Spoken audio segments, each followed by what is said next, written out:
একজন যুবকের বেশে সাদা ধবধবে জুব্বা পরে সুগন্ধি মেখে মুমূর্ষু ব্যক্তির শিয়রে বসে বলে, ইয়া আইয়াতুহান নাফসুল মুতমাইন্না, হে প্রশান্ত আত্মা, উখরুজি ইলা মাগফিরাতুল্লাহি ওয়া রিদওয়ানি, আল্লাহর ক্ষমা আর দয়ার দিকে বের হয়ে আসো।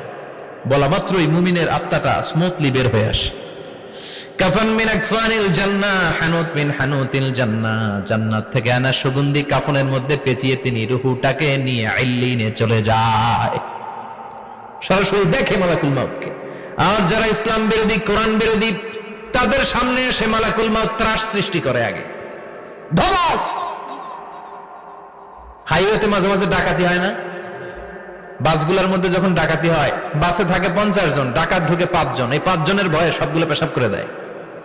কারণ ত্রাস সৃষ্টি করে। এসেই চাইনিজ কুড়াল দিয়ে আগে কুবায় দেয় 4-5 জনের। রক্ত দেখে কি দেওয়ার সব আগে রেডি করে রাখে।